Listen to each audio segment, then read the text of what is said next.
le mot de Giliouri, Henri Laurent. Vous le rappelez-vous? Dites, mon cher Henri, ce bonhomme nommé le père Giliouri.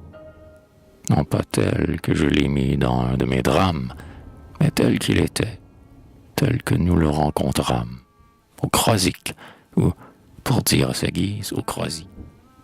Fumé, sort, le nez seul d'un royal cramoisi, vêtu dont ne sais quoi, mais propre sous ses hardes, le bec toujours solide de chansons et grillardes, de souvenirs joyeux et de propos plaisants. Il travaillait encore à 70 ans, pour pouvoir, en dehors de sa maigre retraite, quand son nez se fanait, en repeindre l'aigrette. C'était le vieux luron dans toute sa candeur, ancien loustique de bord, quelque peu quémandeur, et sans respect de lui sombrant au fond des vers. Aussi les rudes gars de là-bas, Jean Sévère, n'avaient-ils pas pour lui grande estime, étonnés que nous prissions plaisir à voir fleurir son nez, car nous l'arrosions ferme, et souvent, par ma faute, j'ai dû le ramener, le bonhomme, à son hôte, comme un bateau noyé roulant la quille en l'air. Sans doute il avait tort, nous encore plus, c'est clair. Eh bien, non, après tout. Lui guérir ses pipis, lui donner du bon temps, c'était faire œuvre pie. Pauvre diable, il rentrait si gai dans sa maison, si bien aise. Ma foi, oui, nous avions raison.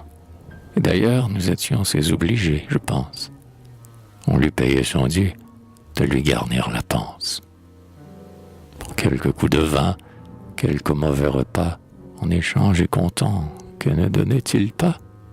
Chansons de Mathurin, chef-d'œuvre populaire, ses voyages partout, depuis les mers polaires, jusqu'au voluptueux Éden de Tahiti. Il ne s'arrêtait plus quand il était parti. Et tout cela bien mieux qu'un livre ou qu'un poème, avec ses imprévus de peuple, de bohème, de philosophe, et, par instant, le mot profond, ainsi que les enfants et les pauvres les font. Tenez, il en est un, simple et grand, qui me reste.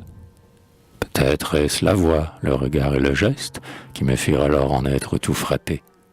Non, pourtant, il est grand, où je suis bien trompé. Il me semble expliquer par quelle loi chérie s'enracine en nos cœurs l'amour de la patrie. Et le plus beau discours, le vers le mieux chantant, près de ce mot naïf n'en dirait pas autant. Ce soir-là, nous avions gavé notre bonhomme, non pas comme un glouton, mais comme un gastronome, au casino lui-même, à l'instar de Paris. Il avait, à ses plats savants, poussé des cris d'enthousiasme et, peu s'en faut, de mélusine. Puis, sans perdre le nord, comme on parle cuisine, il avait, comparant, compté par le menu, les mets qu'il connaissait.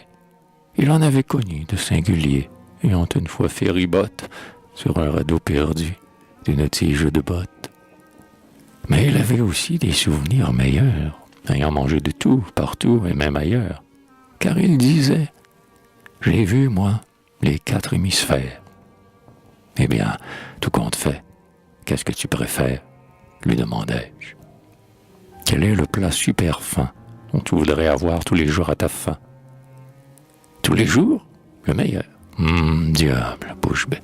Le regard en dedans, il allait tomber. Il s'était écarté de la table et songeait. Voyons, dame, fit-il, ça ne vient pas d'un jet. Faut réfléchir un brin, prendre un point de repère, tirer de bord, doubler la brise. Espère. J'y rumine. Il se tut de nouveau, plus songeur.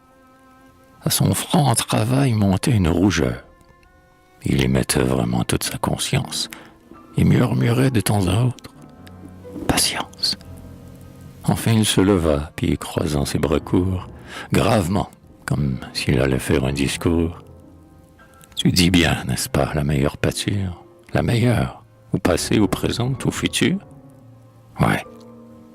Ses yeux flamboyaient alors étrangement. Le vieux drôle était beau, superbe en ce moment. Son geste large ouvert s'envola comme une aile, et ce fut d'une voix émue et solennelle qu'il déclara « Je l'ai, ce que j'aurais choisi, ce qu'il y a de meilleur C'est le pain du Croasie.